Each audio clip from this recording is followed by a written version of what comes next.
নতুন হারে মহার্ঘ ভাতা পাচ্ছেন সরকারি কর্মকর্তা কর্মচারীরা, এমন সিদ্ধান্ত চূড়ান্ত করেছে অর্থ মন্ত্রণালয়। এবারই প্রথম গ্রেড অনুযায়ী সরকারি চাকরিজীবীদের মহার্ঘ ভাতা দেয়া হবে।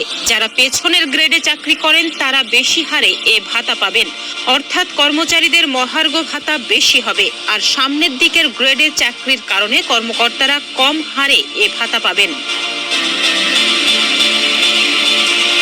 অর্থ মন্ত্রণালয় এ সংক্রান্ত একটি প্রস্তাবের খসড়া চূড়ান্ত করেছে, যা অনুমোদনের জন্য প্রধান উপদেষ্টার কাছে পাঠানো হবে।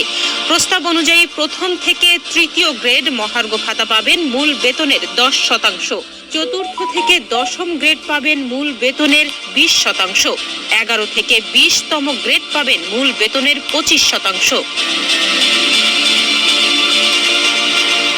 সর্বোচ্চ বেতন বাড়বে 7,800 টাকা। কোনো চাকরিজীবী 4,000 টাকার কম মহার্ঘ ভাতা পাবেন না। তবে মহার্ঘ ভাতা কার্যকর হওয়ার পর আর বহাল থাকবে না আগের সরকারের দেয়া 5% বিশেষ প্রণোদনা সুবিধাটি। অর্থ মন্ত্রণালয়ের কর্মকর্তারা সংবাদ মাধ্যমকে এসব তথ্য জানিয়েছেন। পেনশন ভোগরত কর্মকর্তা কর্মচারীরাও মহার্ঘ ভাতা পাবেন বলেও জানান তারা। জানা গেছে, সরকারি কর্মচারীদের সর্বশেষ পে স্কেল দেয়া হয় 2015 সালে। এরপর তাদের আর বেতন বাড়েনি।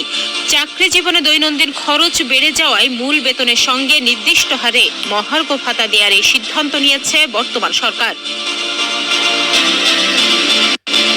জনপ্রশাসন মন্ত্রণালয়ের তথ্য অনুযায়ী সরকারের বিভিন্ন মন্ত্রণালয়, বিভাগ, অধিদপ্তর, দপ্তর, কর্পোরেশন ও স্বায়ত্তশাসিত প্রতিষ্ঠানে প্রায় 14 লাখ কর্মচারী কর্মরত। চলতি 2024-25 অর্থ বছরের বাজেটে তাদের বেতন ভাতা বাবদ বরাদ্দ রাখা হয়েছিল 81,580 কোটি টাকা। বাজেটে মহার্ঘ ভাতার কোনো বরাদ্দ নেই। তবে কমিটির সুপারিশের ভিত্তিতে এ হার চূড়ান্ত করে পরিচালন বাজেটের অন্য খাতের সঙ্গে সমন্বয় করা হবে। সর্বশেষ 2013 সালে 20% মহার্ঘ ভাতা দিয়েছিল সরকার, যার আওতায় সর্বোচ্চ 6,000 এবং সর্বনিম্ন 1,300 টাকা